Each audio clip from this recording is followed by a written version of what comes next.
क्या कहेगी?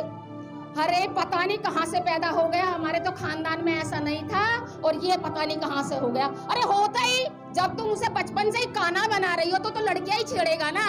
अगर काश के आप बाबा साहब बनाती तो डिग्रियां लाता, पढ़ाई करता है औरतों के मुंह से कि भगवान ही सब कुछ देने वाला है। भाई उसकी दिन रात पूजा करी, आरती उतारी, नहलाया धुलाया, पोछा लगाया उसके मंदिर में, तो वो अपने भक्त को कुछ नहीं देगा? आप भी इस बात को मानते हैं कि मंदिर के अंदर कुछ नहीं धरा है, जो धरा है वो शिक्षा में धरा है। मनुवादी लोगों ने उनके साथ लाठी चार्ज किया और उनको मारा पीटा, हमारी महिलाओं के सिर फोड़ दिए, पैर तोड़ दिया।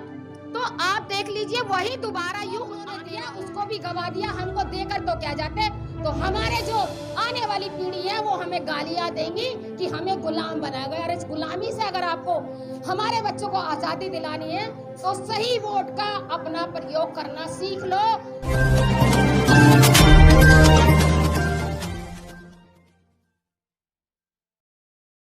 तथागत बुद्ध बाबा साहेब अपने समाज में जन्मे सभी महापुरुषों को नमन करते हुए मंच पर आसीन अतिथिगण और यहाँ पर बैठे सभी अम्बेडकरवादियों को मेरा जय भीम, जय भीम।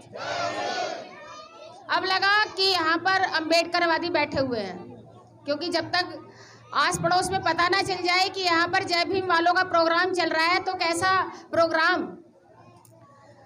बात सभी ने बताई आपको बाबा साहब के बारे में, और जो अंधविश्वास पाखंड में जो महिलाएं फंसी हुई हैं उसके बारे में।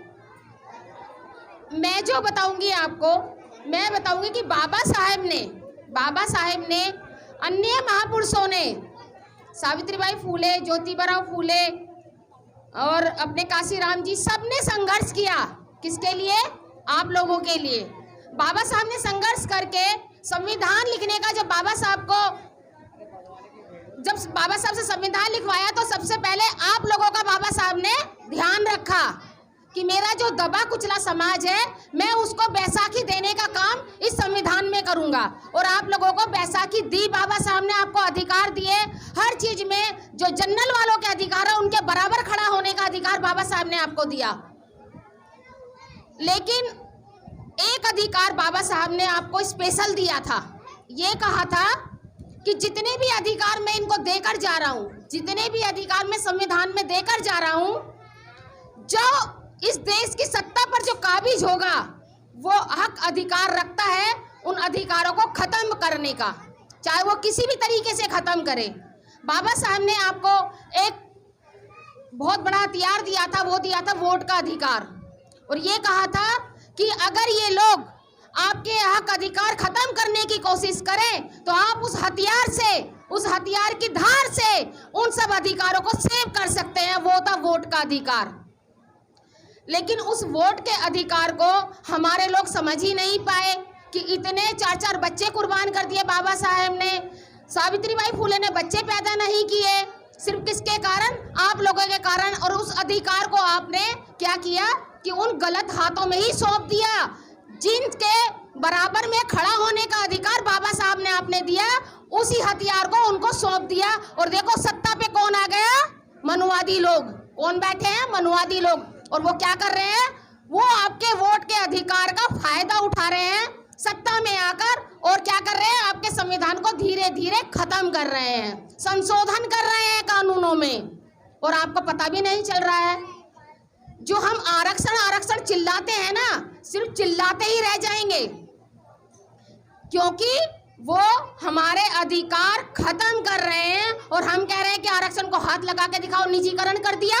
निजीकरण का मतलब है कि जितनी भी सरकारी नौकरियां हैं उनको सबको एक ठेकेदार को दे देंगे, और वो ठेकेदार मनमाने तरीके से उस पर आपकी पे, जो तनख्वाह कहते हैं जिसको, उसको लागू करेगा और आपसे 12 से 14 से 15 घंटे भी काम करवा सकता है, क्योंकि वो ठेकेदारी में चली गई, प्राइवेट में चला गया। कोई भाई यहाँ पर प्राइवेट में करता होगा तो आपको पता होगा कि मनमाने ढंग से काम करवाया जाता है। अगर 20,000 आपको देता है तो 50-60 हज़ार का काम आपसे करवाता है वो महीने में। यही काम अब सरकारी नौकरियों में भी होगा।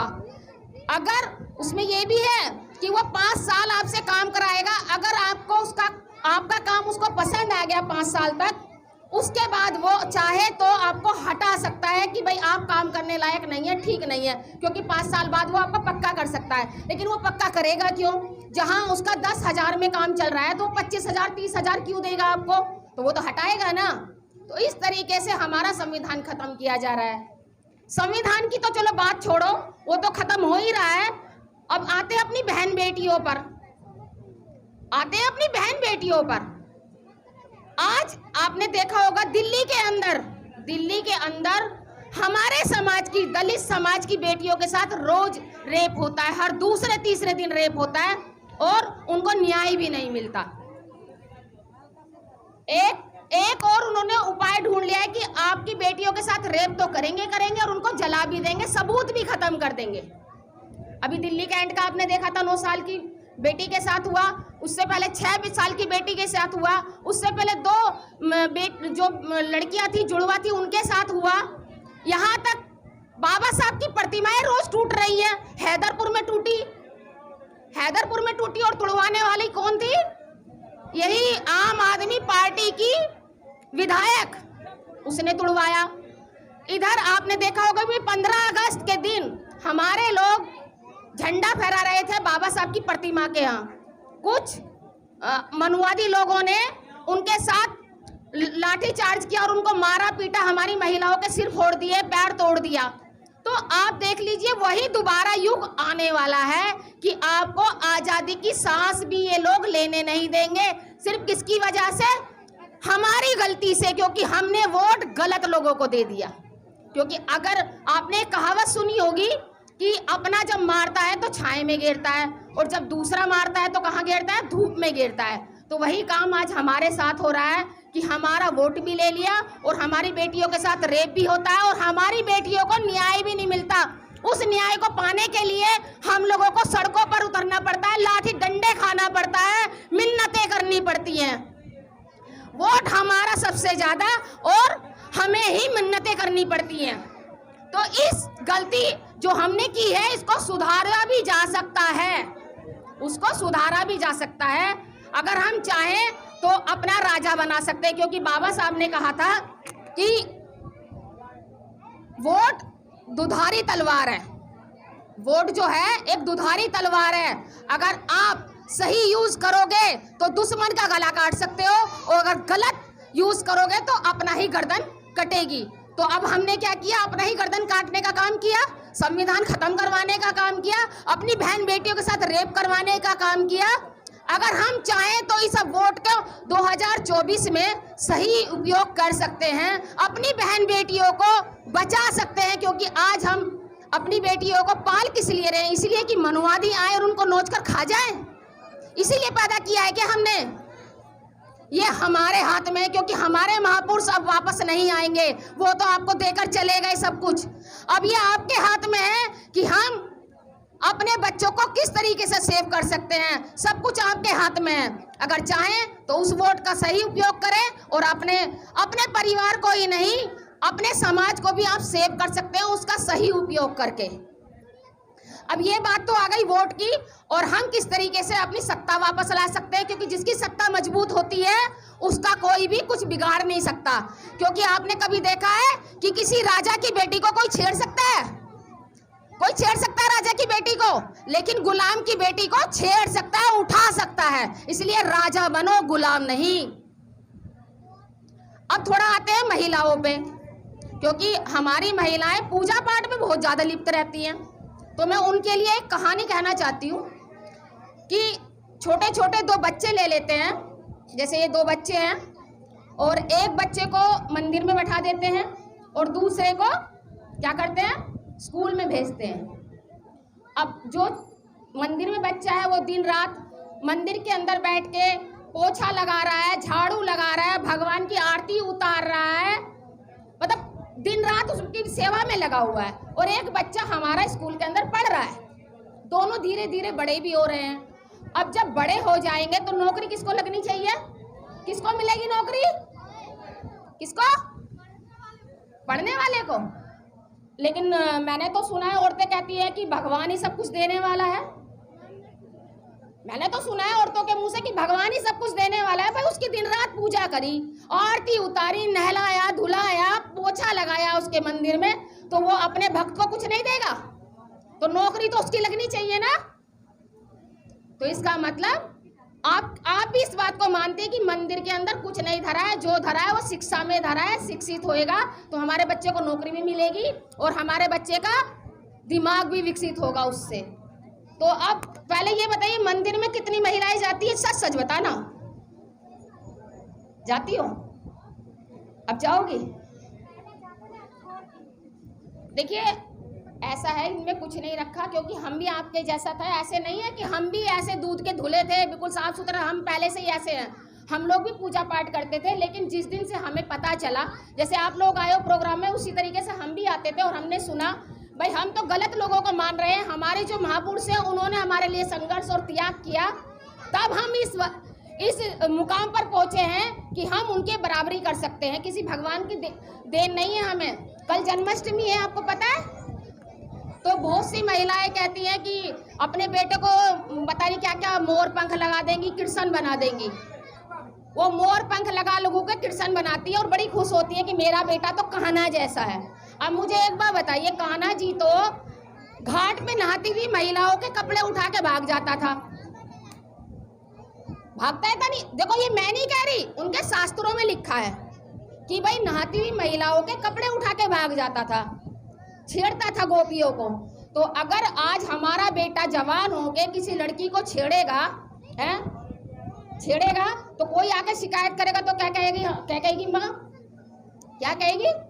अरे पता नहीं कहाँ से पैदा हो गया, हमारे तो खानदान में ऐसा नहीं था और ये पता नहीं कहाँ से हो गया। अरे होता ही, जब तुम उसे बचपन से ही कान्हा बना रही हो तो लड़कियां ही छेड़ेगा ना। अगर काश के आप बाबा साहब बनाती तो डिग्रियां लाता, पढ़ाई करता। महिलाएं व्रत रख लेती हैं। मैं तो अपने आदमी की लंबी उम्र के लिए व्रत रखी हूँ। कभी देखा है तुमने किसी को व्रत भूखा मरते हुए और किसी की लंबी उम्र होते हुए? आज अगर व्रत करने से आदमियों की लंबी उम्र होती तो कोई विधवा नहीं होती। इस भारत देश के अंदर कोई महिला विधवा नहीं होती। अगर आप अपने पति को उसकी जगह, व्रत रखने की जगह, अगर उनको बादाम, काजू, किशमिश, दूध, घी खिलाती तो शायद वो बीमार ना होते, और बीमार ना होते तो उनका हष्टपुष्ट रहते और कुछ लंबी उम्र जी जाते। लेकिन आप तो खुद ही बीमार होने के पूरे प्रयास कर लेती है कि भूखी मरती रहती है। अरे जब तुम भूखी रहोगी तो तुम्हारे शरीर के अंदर वीकनेस आएगी, और वीकनेस आएगी तो आप अपने बच्चों को खाना बनाने लायक भी नहीं रहोगी। तो जब खाना उनको नहीं बना के दोगी तो वो तो खुद वीक हो जाएंगे, खुद शरीर कमजोर हो जाएगा उनका। तो अपने पतियों को घी खिलाओ, दूध पिलाओ। इन अर्थ व्रत में कुछ नहीं रखा। अगर इन अर्थ व्रतों में रखा रहता तो जो भूखे बेचारे सड़कों पर पड़े रहते हैं ना, उनके पति कभी ना मरते, क्योंकि वो बेचारी एक टाइम भूखी भी रह जाती है, कभी कभी उन्हें पूरे दिन भी खाना नहीं मिलता। तो ये सब अंधविश्वास बनाया गया है। क्योंकि ये देखिए, अगर हम कोई कारोबार खोलते हैं तो उसको अच्छी तरीके से प्रचार करते हैं। किसी भी कारोबार को हम प्रचार करते हैं अच्छे से, तो वो उनका कारोबार है भाई, वो उल्लू बनाकर ही पैसा कमाते हैं। और उल्लू बनना न बनना तो वो तुम्हारे हाथ में है। अब जैसे कि कोई बच्चा पैदा होता है तो वो कहती है कि कभी भी आप किसी पंडित को बुलाओ जब बच्चा पैदा हो, और उनसे ये कहो कि जरा हमारे बच्चे की कुंडली देखना, तो वो सबसे पहले तो यही कहेगा, ये नहीं कहेगा कि आपका बच्चा बिल्कुल स्वस्थ रहेगा, इसके ऊपर कोई दोष नहीं है। वो कहेगा आपके बच्चे के ऊपर तो काल सर्प दोष है, आपके बच्चे के ऊपर तो मूल है, और इसको जब तक आप उतरवाओगे नहीं तब तक आपका भला नहीं होगा, आपका बच्चा भी बीमार रहेगा। यही कहता है ना। तो अब हमारे अंदर डर आ जाता है। अगर उसको छींक भी आ जाए, बुखार आ जाए, तो हमें पता क्या याद आता है? काल सर्प दोष बताया था, उसी का असर सा लग रहा है। तो आप क्या करती हैं कि उस दोष को उतरवाने के लिए, जो आपके बच्चे की पढ़ाई के लिए या शादी के लिए जो पैसा रखा रहता है, आप उसी पैसे से वो दोष उतरवाने की कोशिश करती है। अगर आपके पास है भी नहीं तो आप क्या करती हैं? उधार लेकर वो काम करवाएंगी जरूर। पति को टॉर्चर करती रहेंगी, नहीं करवाना है, करवाना, चाहे पति मना कर दे, लेकिन आप दिन रात उसके उंगल करती रहेंगे, नहीं करवाना है। तो इस तरीके से आप क्या करती हैं? उस पैसे को चाहे 10,000 ले, चाहे 15,000 ले, इतना ही तो लेता है। तो वो वो पैसा जब आपका ले जाता है तो वो क्या करता है? उस पैसे से अपने बच्चे को एजुकेशन दिलाता है, अपने बच्चे को एजुकेटेड करता है और अच्छी उनको एजुकेशन देता है, फिर उनको अच्छी जो है आगे मतलब बढ़ाने के लिए बहुत उनको ये कराता है, क्या नाम, कोर्स कराता है। और कोर्स कराने के बाद उनके बच्चे अच्छी पोस्ट पे जाते हैं और आपके बच्चे कहाँ रह जाते हैं, क्योंकि आप अपने बच्चों को भेजती हैं वहाँ सरकारी स्कूल में, वहाँ मिलता है वो कटोरा, वो दलिया वलिया, खाना पीना। आप कॉपी रखना तो भूल जाएंगे, लेकिन कटोरा रखना नहीं भूलती, चम्मच रखना नहीं भूलती। ये नहीं सोचती कि हम कमा किसके लिए रहे, अपने बच्चों के लिए। आखिर हमारा बच्चा, हम भाई एक टाइम का अगर वो दे देंगे, एक टाइम तो हम अपने बच्चों को खुद ही खिलाते हैं ना, एक ही टाइम तो खिलाते हैं, तो दूसरे टाइम क्या हम अपने बच्चों को नहीं खिला सकते? अपने बच्चों को उन कटोरों से मुक्त कीजिए, अपने बच्चों की किताबों पे ध्यान दीजिए कि कौन सी किताब इसको आज चाहिए, जिससे कि आपका बच्चा पढ़कर उनके बराबर मुकाबला कर सके। क्योंकि उनके बच्चे प्राइवेटों में पढ़ते हैं, अच्छी एजुकेशन लेते हैं, तो आपका भी फर्ज बनता है कि उनके बराबर आप भी करें। क्योंकि बाबा साहब ने कहा था कि एक रोटी कम खाना, लेकिन अपने बच्चों को पढ़ाना जरूर, क्योंकि शिक्षा वो शेरनी का दूध है, जो पिएगा वो दहाड़ेगा। तो अगर आपको अपने बच्चों को दहाड़ना सिखाना है तो पढ़ाना बहुत ज़्यादा जरूरी है। अब लास्ट में मैं सिर्फ एक कहानी कह के अपनी वाणी को विराम दूंगी कि हमारी महिलाएं ये कहती है कि पीछे से चली आ रही है, यही कहते हो ना कि पीछे से चली आ रही है। तो मैं बताती हूँ कैसे चली आ रही है। ये कहानी मैं ज़्यादातर महिलाओं को खूब सुनाती हूँ, अगर उनके दिमाग में बैठ जाए तो। अंधी अंधा थे, एक गांव था, उसमें अंधी अंधा रहते थे। अब दिखता नहीं था, तो बेचारी रोटी बनाती तो हाथ वाथ भी जल जाते थे उनके, तो वो बेचारी गिन के रोटी बनाती थी, 4 अपनी और 4 अपने पति की। तो जब वो रोटी बनाती तो अंधी अंधा था तो दिखता तो था नहीं उनको, एक कुत्ता आता या बिल्ली आती, वो उठा के रोटी ले जाता। अब 3 कभी अंधी के हिस्से में आती और 3 कभी अंधे के हिस्से में आती। अब एक दिन अंधे को लगी थी बड़ी जोर से भूख, अब 3 रोटी उसके हिस्से में आ गई। तो अंधा गुस्से में बोला कि ये बता, जब तुझे 5 रोटी खानी होती हैं तो तू अपनी 5 ही बनाया कर ना, मेरी क्यों खा जाती हर दूसरे तीसरे दिन। अब अंधी बोली कि हर नास गए, तू ही खा जाता है मेरी हर दूसरे तीसरे दिन रोटी। अब अंधा बोला कि ये भी नहीं खाती, मैं भी नहीं खाती, खाता कौन है। अब अंधी अंधा था तो दिखता तो था नहीं, लेकिन ना उनकी थोड़ी सुनने की शक्ति ज़्यादा होती है। तो अगले दिन जब अंधी रोटी बनाने लगी तो उसने ऐसे कान लगा के सुना कि कोई जानवर आ रहा है और वो रोटी लेके जाता है। तो उसने एक उपाय सोचा, एक डंडा लाया और उस डंडे को लेकर बैठ गया चूल्हे के आगे और वो अंधी रोटी बनाई। तो उसने उससे आवाज़ करनी शुरू कर दी। जब आवाज़ करने लगा तो वो जो बिल्ली या कुत्ता जो भी आता था वो भाग जाता था डर के, तो उनकी रोटियां बचने लगी। अब उनके बच्चा भी हुआ, एक बच्चा हुआ तो उसके आंखें थी, अंधा नहीं था वो। तो बड़ा हो गया, बड़ा होने के बाद उसकी शादी कर दी। बहू आई, बहू जब आई रोटी बनाने लगी, क्योंकि उसने अपनी माँ को और पिताजी को देखा था कि माँ रोटी बनाती है तो पिताजी जो है वो डंडा बजाते हैं। तो अब जब उसकी बीवी रोटी बनाने लगी तो वो डंडा लाया, वो भी बैठ गया डंडा बजाने के लिए, जबकि वो अंधा नहीं था, आंखें थी उसके।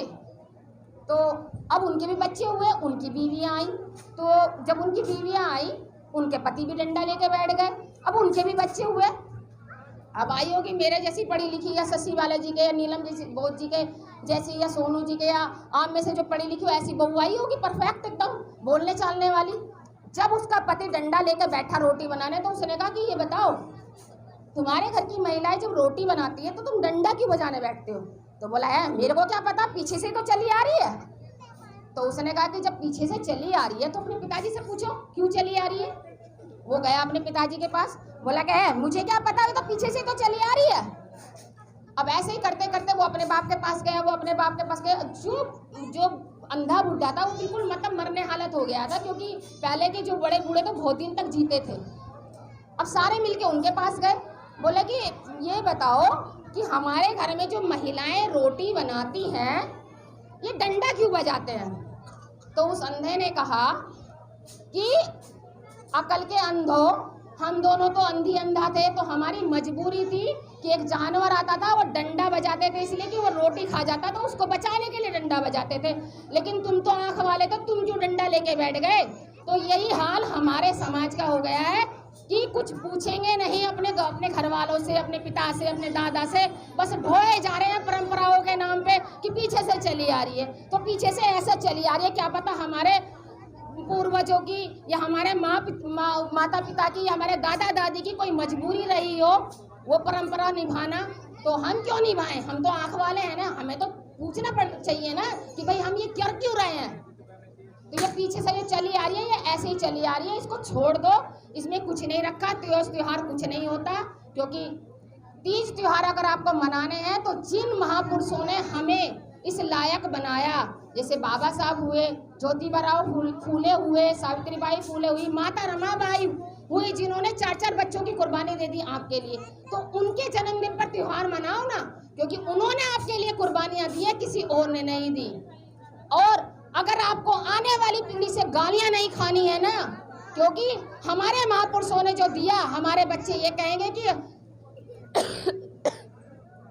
हमारे जो बाबा साहब या हमारे जो अन्य महापुरुष रहे वो तो आपको देकर चले गए, आप उनको तो बचा नहीं पाए, लेकिन जो उन्होंने दिया उसको भी गवा दिया, हमको देकर तो क्या जाते। तो हमारे जो आने वाली पीढ़ी है वो हमें गालियां देंगी कि हमें गुलाम बनाया गया। और इस गुलामी से अगर आपको हमारे बच्चों को आज़ादी दिलानी है तो सही वोट का अपना प्रयोग करना सीख लो। इस बार किसी लालच में मत फंसो और आने वाले 2024 में बसपा की सरकार ले आओ, क्योंकि अपना रहेगा तो अपना ही दर्द समझता है। इसलिए सब अब की बार अपना जो बनाना है सीएम, बहन जी को बनाना है, क्योंकि बहन जी की जब सत्ता आती है तो गुंडे मवाली खुद ब खुद जेलों में फंस जाते हैं। किसी बहन बेटी के साथ ये नहीं है कि एक दलित समाज की बेटी के साथ, किसी भी समाज की बेटी के साथ आंख उठाकर नहीं देखा जाता। उनका शासन बहुत ही अच्छा है, यहाँ तक कि जनरल के जो लोग हैं वो भी याद कर रहे हैं बहन जी को, और आज वो सपोर्ट कर रहे हैं बहन जी को। तो आज अपने लोगों के सपोर्ट की जरूरत है। इस बार अपनी सरकार बनाओ। जय भीम, जय संविधान। अपना चैनल, आपका चैनल, समाज का चैनल, देश का चैनल एनबी न्यूज 24/7 को आप लाइक करें, सब्सक्राइब करें और ज्यादा से ज्यादा इसकी वीडियो को शेयर करें, ताकि हर खबर को मैं आप तक आसानी से पहुंचा